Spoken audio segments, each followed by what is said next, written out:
Ponedeljek je dan za reporter.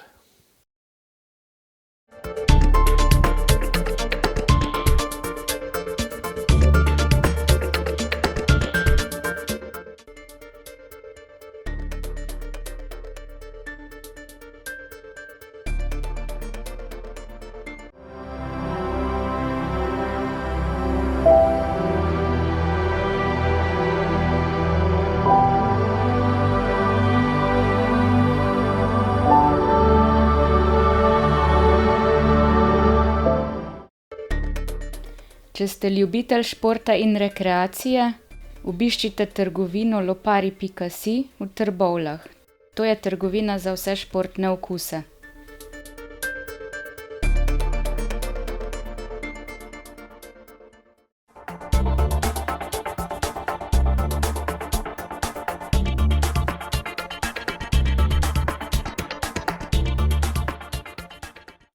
Prav lepo pozdravljeni. Nedelja 21. februarja 2021 družina Zavrec ne bo nikoli pozabila. Takrat je na večer požar zajel njihovo prenovljeno stanovanjsko hišo v Spodnjem Šemniku in jo uničil do te mere, da bivanje v njej ni bilo več mogoče. Aleš je bil tisti večer v službi. Njegova žena Zvonka je bila z njunimi 3 otroki doma. Zvonka, kakšno leto nazaj, sicer si že povedala, kaj se je dogajalo, ampak vseeno za naše gledalce. Kako se spominjaš tistega februarja, ko je bilo res hudo? Ja, bilo je zvečer, tam nekaj čez 20. uro. Bila sem v kuhinji, pač delala, pospravljala. In ta večja 2 sinova sta bila po sobah, sta igrala igrice. Ta najmlajši pa malo prej šel k babi in dedotu po notranjih stopnicah. Ja, in naenkrat slišim en nenavaden zvok, en tak ropot. Grem proti sobam, v sobi ni nič, odprem nič in naenkrat sam pogledam gor in si rečem, gori. Pa se ni videl ogenj? Ne, ni se videl, ampak bilo je takšno kar že glasno ropotanje.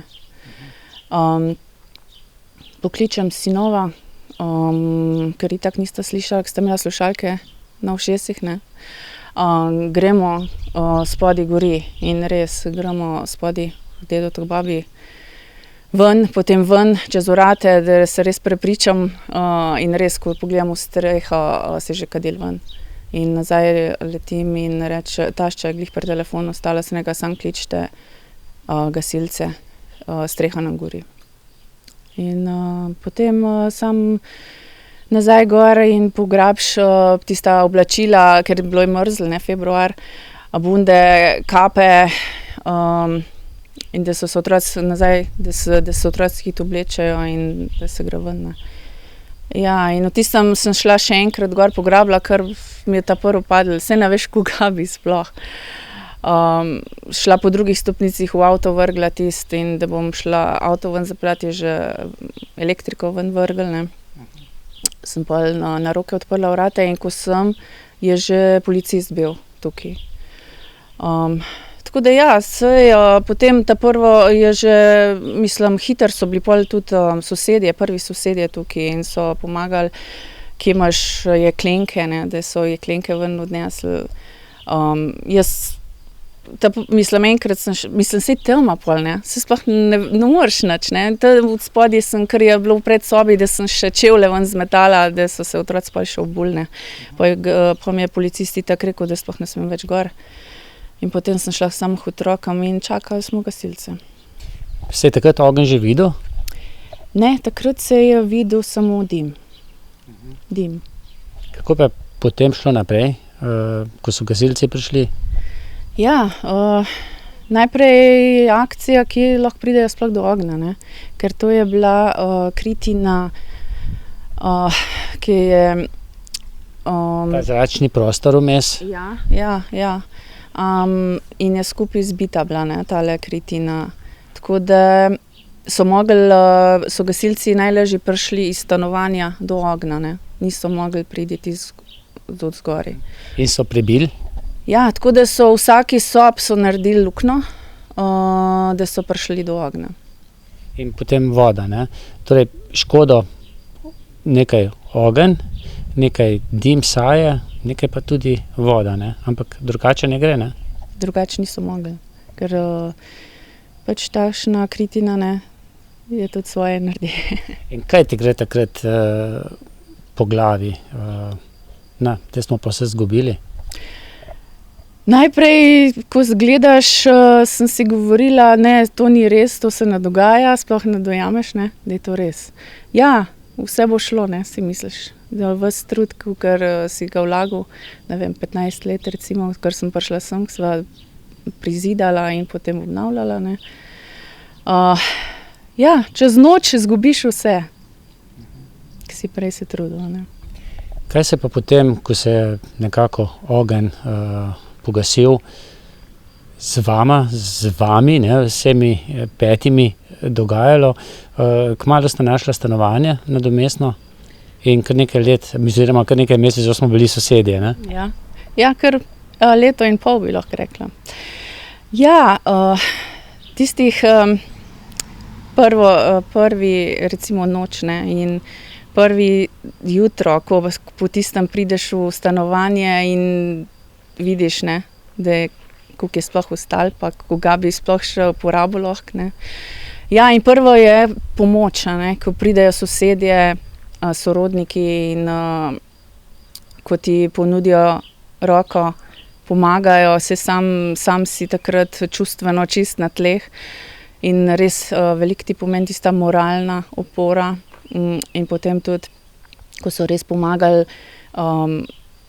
počistiti pogorišče, ko so vse ta oblačila recimo ženske odpeljale, da so jih s tem poprale, da smo imeli oblačila nazaj, ne, ker če bi jaz to delala, to bi vse splesnilo, ne. Dosti se jih je tudi uničilo tako, ne, ampak ja, to je že velik plus, a ne. Potem ja, vse je bilo treba, so kompletno stanovanje izprazniti, ne.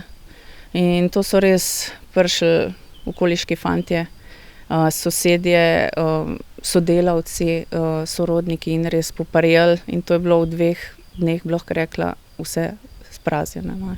Pa ženske tudi, a ne, da smo po škatlih, kar je bilo dobrega, v škatle in vse v garažo, da se je potem 14 dni, bi lahko rekla, soltirali, ne.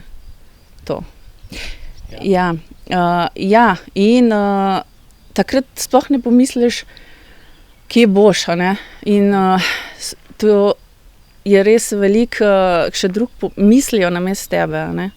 In tle so nam prišli nasproti, a ne, in delodajalec, ki nam je omogočil se pač pozanimal in smo dobili stanovanje in nam ga je tudi financiral ves čas, kakor smo bili pač na Izlakih.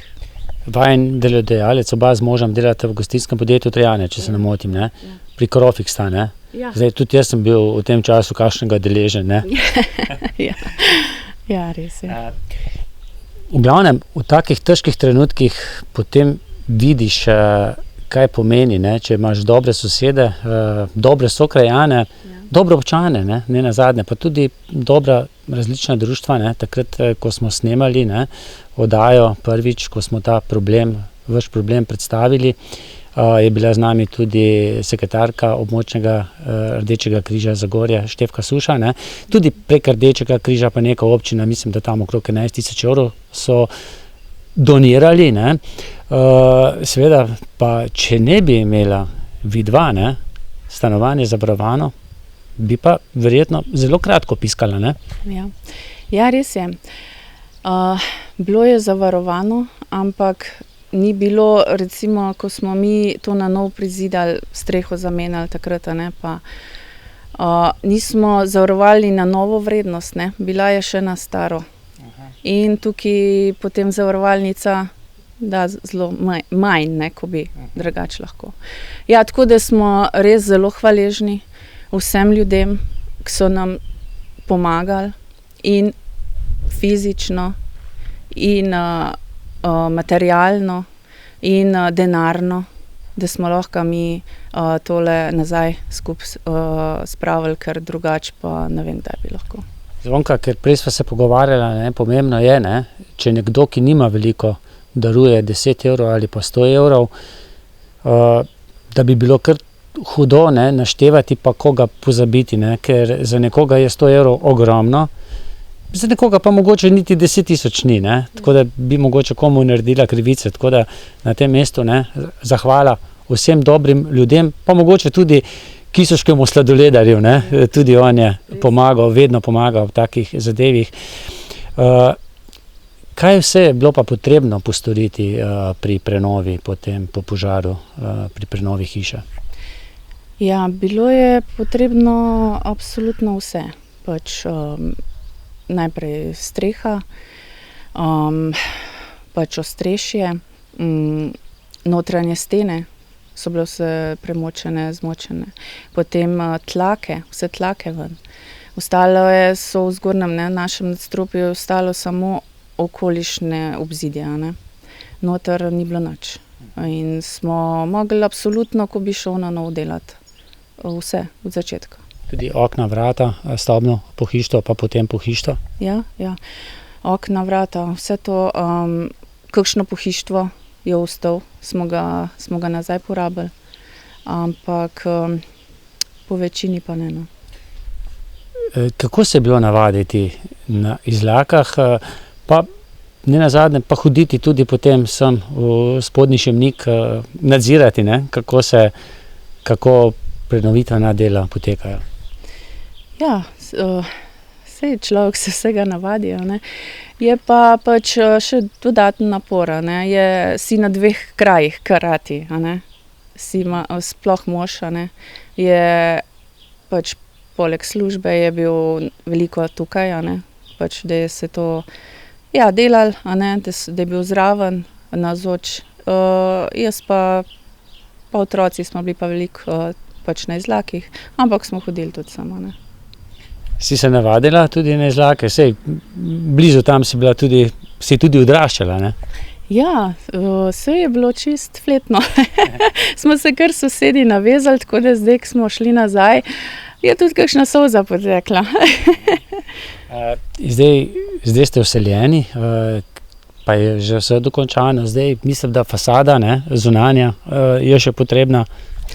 Ja, znotraj je kar po večini že kar blizu. Smo kar, bi lahko rekla, so še pač tiste finese za ponarediti, ampak je. Ja, fasada je pa še ostala, pač bomo, ko bo vse skupaj dopuščali in bomo še to zrihtali.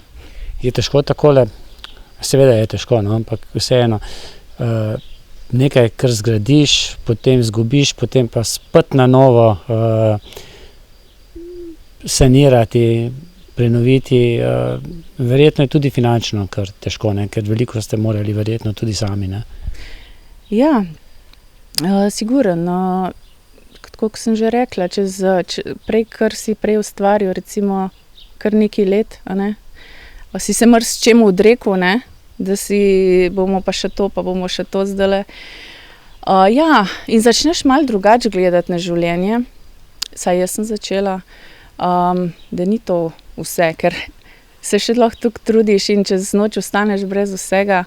In v tem našem primeru, v takšnih primerih, ko je tole požar, recimo, brez dobrih ljudi, lahko sam scagaš.